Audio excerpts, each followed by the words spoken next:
This is QTV News coming to you live from our studios on Caraba Avenue, and I am Jenna Bosonko. Thanks for joining us here at the main news headlines.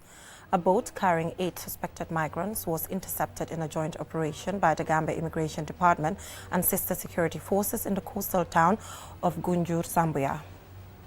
This month marks the 60th anniversary of the Gambia's attainment of self-government. We look back to what made the day special in the Gambia's history. In a significant move to clear our roads from various dangers, we hear from stakeholders about measures taken to tackle illegal road encroachments in the Greater Banjul area. The Ministry of Interior and other stakeholders commenced a 5-day meeting to review the Private Security Guard Companies Act 2011. And in international news, today, October 17th, is International Day for the Eradication of Poverty, aimed at promoting dialogue between people in poverty and the wider society. Now, those were the main headlines, and now the news in detail. Do stay with us.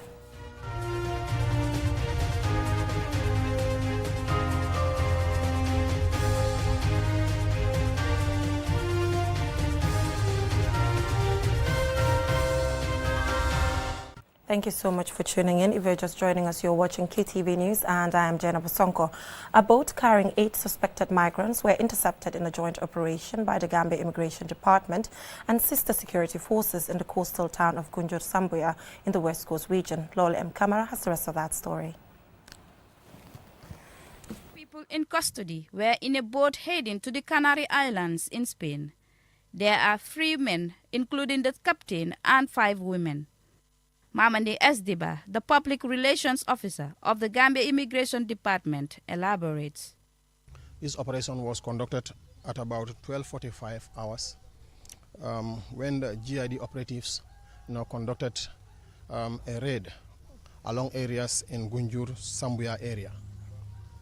The operatives were able to detect and deter an irregular migration movement, leading to the arrest of some 8 individuals who were intercepted along with 1 canoe, 2 Yamaha engines of 60 horsepower, 58 by 20 liters drums of fuel, as well as 4 bags of charcoal, 1 bag of sugar, and 1 bag of rice.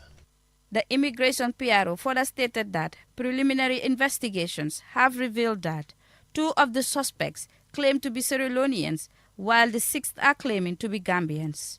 The suspects say they have paid between $30,000 to $40,000 for the journey. Each paid between $30,000 to $40,000 to a man who is believed to be the mastermind of this whole arrangement.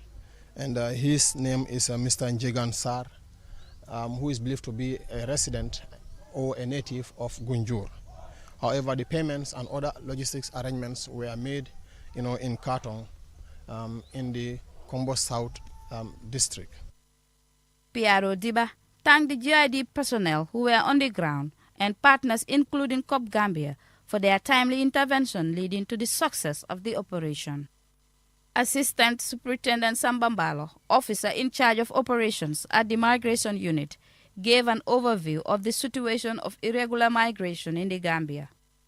Irregular migration has slightly increased this year compared to last year, because looking at the statistics last year, we had very few departures and then very few interceptions.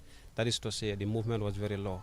But this year it has definitely increased, and not only in the Gambia, even in the sub-region, looking at Senegal, Mauritania, and so on. So, and then I think the reason could be, probably the mindset that the people are having. Most young people in this country still have this belief that they cannot make it in this country, so they have to leave. Assistant Superintendent Balo, while stating the next step for the suspected migrants, calls on communities to always provide information to follow such dangerous journey. After the investigations, but then also it's important to note that we cannot keep them here for more than 3 days. So even if the investigation have to continue, but for the migrants, they are not going to stay for more than 3 days here. We don't keep them for more than 3 days. Then what happens with the Gambians is normally we invite their parents or guardians or relatives. They'll come over, we sit and discuss as a family, we counsel them, and then we let them go. Then for the issue of the non-Gambians, among them, normally we contact their embassies. Let them know that their nationals are here with us and this is what they were involved in. In recent years, many Gambian youths, including women and minors, have embarked on the so-called backway journey to Europe. Many have reportedly died in search of supposedly greener pastures. For QTV News, Lolly M. Camara. This month marks the 60th anniversary of the Gambia's attainment of self-government, when for the first time Gambians took charge of the affairs of their country without direct control from the British colonial administration.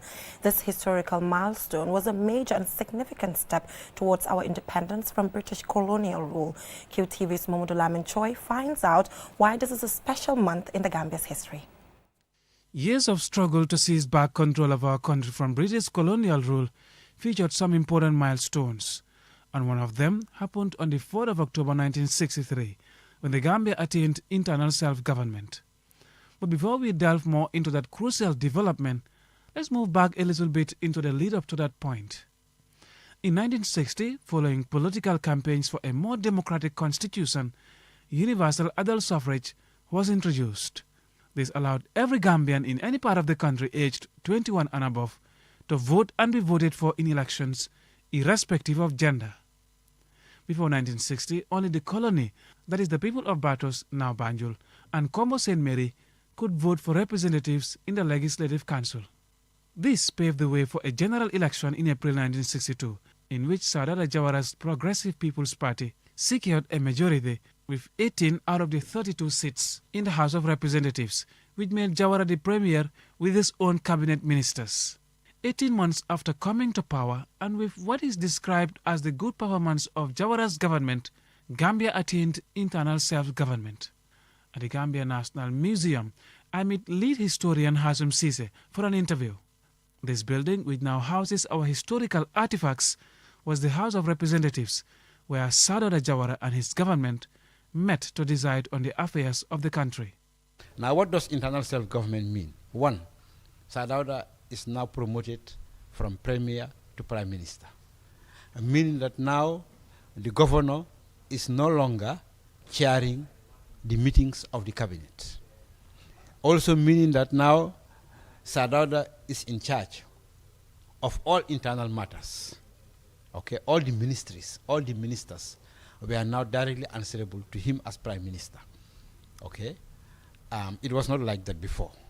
Our attainment of self-government came amidst widespread international concern as to whether the Gambia was quote-unquote probable nation, that is, one that could survive given its small size and geographic location.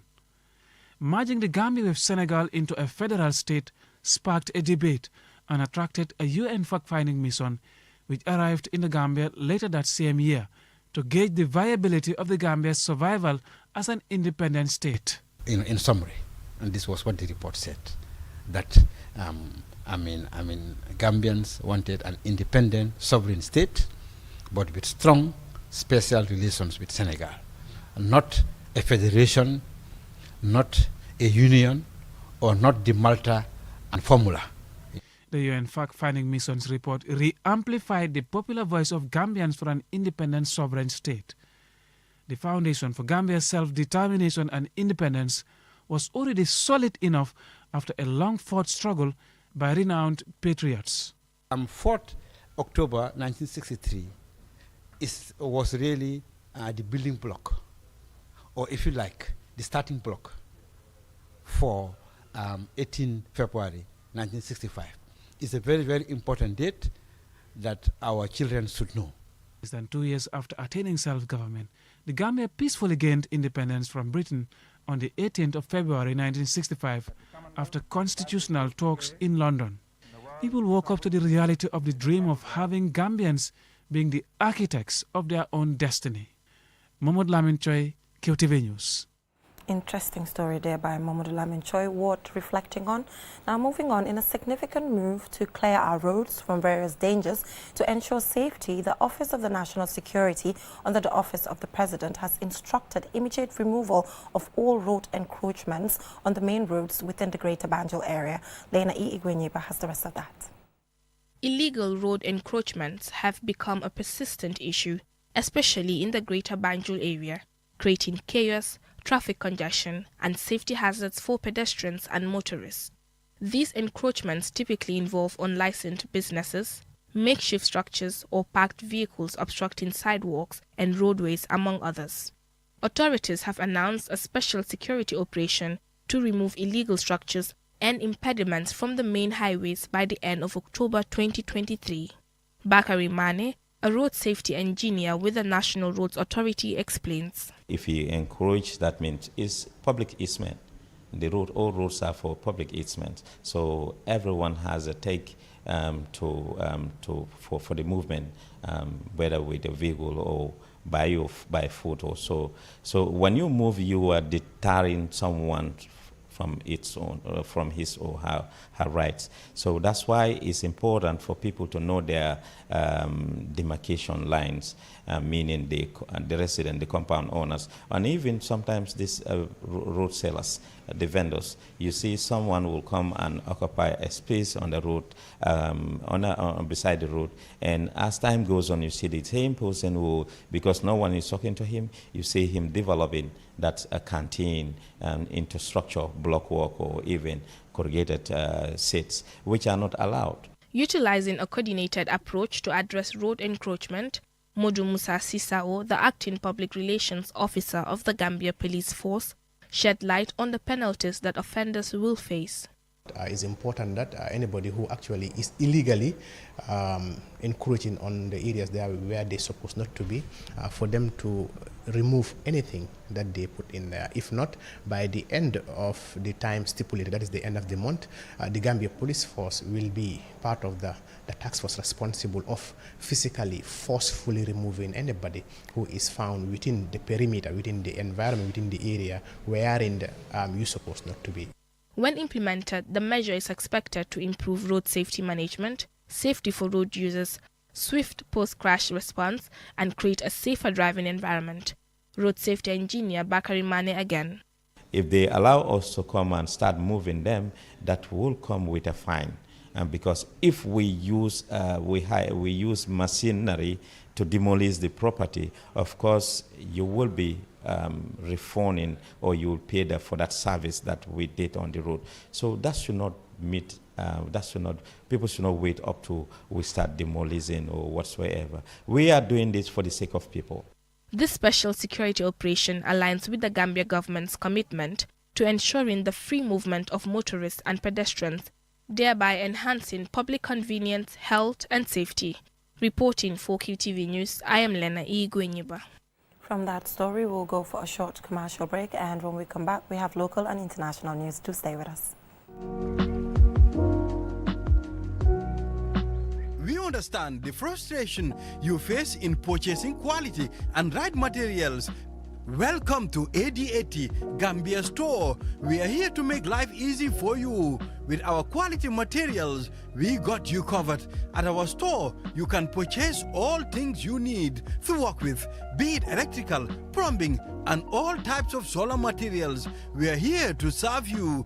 Buy the following from our store: electrical pumps, solar pumps, pump AC and DC, inverter 5 kVA, contractor, compact, breakers, machine power control, etc. All our materials are high quality and can serve you for long. Walk into our store today and we have no doubt you will be amazed. We are located at Canifing Industrial Area opposite MP Trading. You can better still call us on 5873 743 5873 747 3071 291 or 277 1475. AD80 Gambia Store, the right place.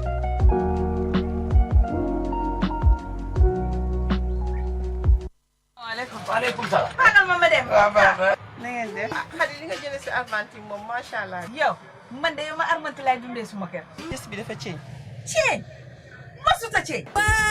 Waaw, du gis ngeen daw si ba mu amé sikki sakane Argentine mi dañoo wécc ay ciafkam. Ba ñu ko ubbilé siwo bi ba xet gi dugg ko. Ah cam billahi la mu yëg bari na. Argentine ñaar fukki at ak nangam ba mu ne cëpp ci réew mi ba tey mësula wecc doxalin mësula wecc ciafkan. Bu leen ci am benn ñaari xel. Man mii di jaay lépp luy produit gi Argentine rek am naa ko. Am na 500 millilitres, 1000 millilitres ak 5 kilos. Ba noppi nag am 750 ml bi nga xam ne mi ngi toj réew mi. gis nga Armante Eva Protect Milk bi mooy mos dolli te Armante spaghetti bii ngay gis moo dàq ci spaghetti yi. gis nga Armante bottom margarine bi noonu la gënee ci yow mi nga xamante ne yaa ngi jaay tàngane ci Johnson bi kombe fi Armante la dugal sa waa ñoddi sa kombe bi gis ngeen lii sardañ la da nga gis boobu jën bi dafa neex gis nga meew kondik milk bi Armante ko fi indi moom mi dafa sakkan xoolal xale bi nu muy naanee banana milk bi gis ngeen flamingo oil bi dem leen ci bépp boutique bépp supermarket ci bépp marché Armante ki prodogam kenn mënu koo ceeñ. ñoo Armante ba faw ndax moo di good quality.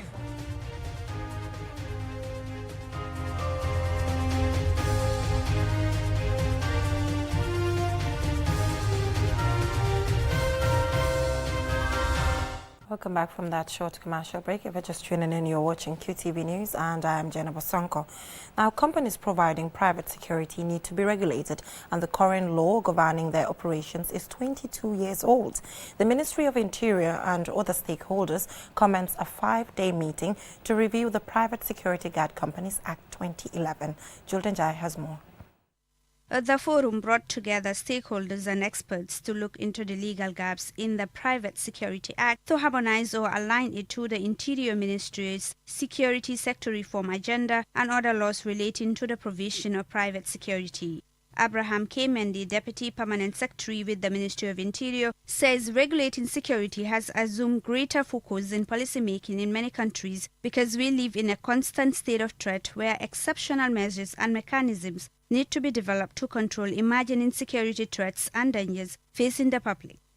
As these challenges, our requirement for institutional reform in policies, legal and developmental framework to help us regulate and determine our height in delivering optimal services, the Ministry of Interior continues to reaffirm its position to renew the Private Security Guards Company Act 2011 for functional administration and supervisions within the private security complex of the country.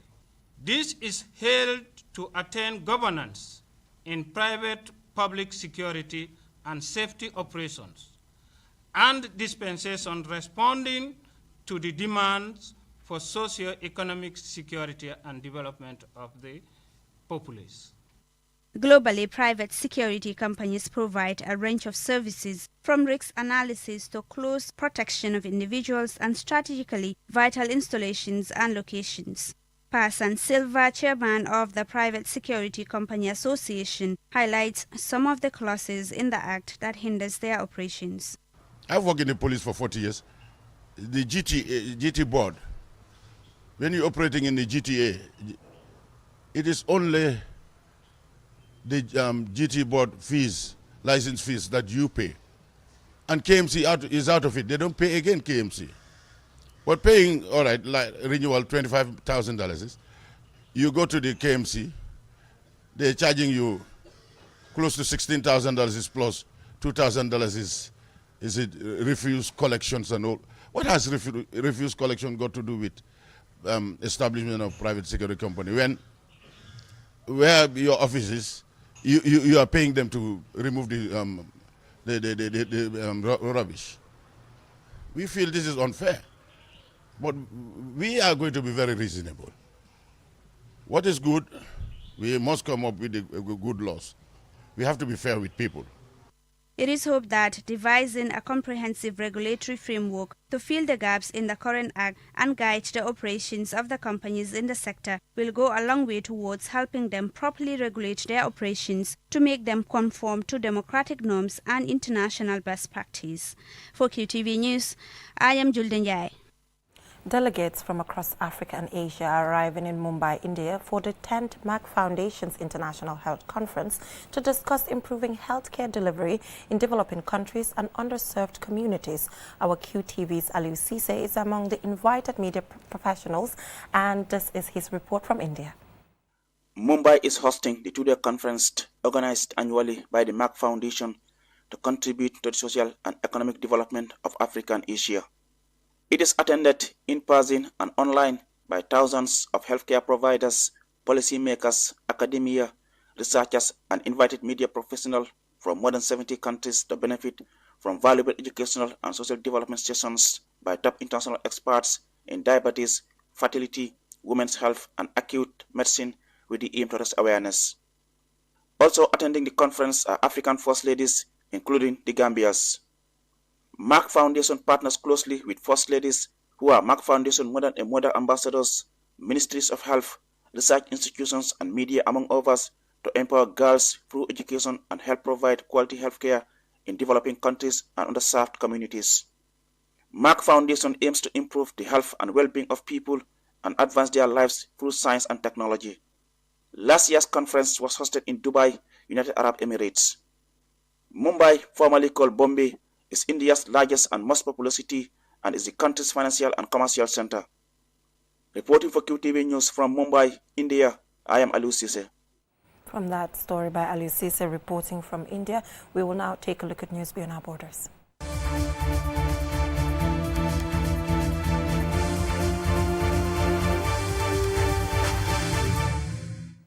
Each year on October 17th, the world commemorates the International Day for the Eradication of Poverty to promote understanding and dialogue between people living with poverty and the wider society. Lena Igwenyiba reports. Eradicating poverty remains a formidable global challenge. Currently, almost 700 million people live in extreme poverty, surviving on less than $2.15 per day. Despite years of concerted efforts to reduce poverty, a series of crises and shocks led to a setback, causing a 3-year lapse in progress between 2020 and 2022. At the current pace, the world is at risk of missing the global target of ending extreme poverty by 2030, with estimates indicating that nearly 600 million people will still be mired in extreme poverty by then. Africa, in particular, grapples with a pervasive poverty issue. Approximately 431 million people on the continent lived below the extreme poverty threshold of $1.90 a day in 2022. Given Africa's population of around 1.4 billion, this meant roughly 1/3 of the continent's inhabitants face extreme poverty in that year. Although the levels of poverty on the continent are forecast to decrease in the coming years, Africa will remain the poorest region compared to the rest of the world, according to Statista. According to the Gambia Poverty and Gender Assessment 2022 report, the Gambia has experienced a notable rise in its poverty rate, reaching 53.4%, largely attributed to the impact of COVID-19. Before the COVID-19 pandemic, the national poverty rate had shown a declining trend, dropping from 48.6% in 2015 to 45.8% in 2019. The Gambia has 80% of its working population engaged in uncertain and vulnerable employment. It is imperative to ensure that social protection measures facilitate sustainable livelihoods, aiming to improve living conditions on a more enduring basis. Thus, the country introduced its first National Social Protection Policy for 2015 to 2025, NSPP, designed to contribute to the alleviation of poverty and vulnerability in alignment with the Government of the Gambia's Vision 2020 and the 2012 to 2015 Program for Accelerated Growth and Employment. Reporting for QTV News, I am Lena Igwenyiba. Also in international news, Liberia's October 10th presidential election looks likely to go for a runoff after 73% of the provisional results on Monday showed President George Weah and opposition leader Joseph Boakai were almost neck and neck in the race for the presidency. Jordan Jai again.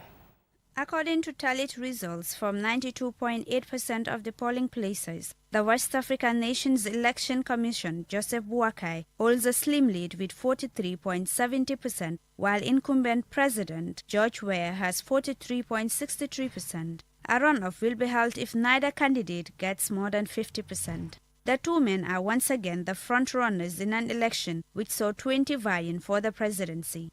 Mr. Weah, a former football star, won a runoff in the 2017 poll with 61.5% to Mr. Boakai's 38.5%. By Sunday, Liberia's Elections Commission had tallied votes from 4,295 of the 5,890 polling stations, according to the BBC. The body has 15 days from the date of the election to announce the final results. If there is no outright winner, a runoff will be held on the 7th of November. More than 2.4 million Liberians, many of them first-time voters, born after the 1989 to 2003 civil wars, registered to elect the president, members of the House of Representatives, and half the Senate. Local and regional election observers reported mainly peaceful polls and a high turnout across the country, and cited problems such as voting delays at some polling stations. Despite the slow announcement of results, the West African Regional Bloc, ECOWAS, of which Liberia is a member, has asked Liberians to continue to exercise maximum restraint as they wait for official provisional results. ECOWAS also said that it was aware of attempts by some Liberian stakeholders to declare premature victories or put undue pressure on the National Elections Commission. It warned that such groups will be held accountable for any actions that may lead to violence and instability. Analysts say this might be the last attempt at the presidency for the 78-year-old Mr. Boakai. Mr. Boakai was the 29th Vice President of Liberia from 2006 to 2018, serving under President Ellen Johnson Sirleaf. He previously served as the Minister of Agriculture from 1983 to 1985. He has campaigned under the slogan Rescue, arguing that the West African state went downhill during Mr. Ware's first 6 years in office. Mr. Ware, 57, has dismissed Mr. Boakai's claims, saying that he has made significant strides in his first term, including introducing free tuition fee for university students, and has run a campaign seeking another term to complete what he has started. For QTV News, I am Julden Yai. And finally, in international news, world leaders, heads of international organizations and representatives from the business sector have gathered in Beijing to discuss cooperation plans under the Belt and Road Initiative. Let's go over to CGTN's Zhao Yunfei to tell us what to expect from the forum. The third Belt and Road Forum for International Cooperation is set to open on Wednesday. Representatives of over 140 countries and 30 international organizations are expected to attend the event. The Chinese Foreign Ministry says the forum will show that the initiative has delivered benefits to the world, and it presents the progress China has made in advancing major country diplomacy. President Xi Jinping is expected to meet a number of world leaders on the sidelines of the forum. He met with the presidents of Chile and Indonesia on Tuesday and held a welcome banquet at the Great Hall of the People. Meanwhile, the Belt and Road CEO Conference was held on Tuesday. Some 1,200 participants representing more than 80 countries gathered in Beijing, discussing practical cooperation projects. The conference has covered a wide range of topics, including the digital economy and eco-friendly development. Organizer says the conference shows there is confidence in and support for the Belt and Road Initiative from the world's entrepreneurs. Zhao Yunfei, CGTN, Beijing. Thank you so much for that brilliant update, Zhao.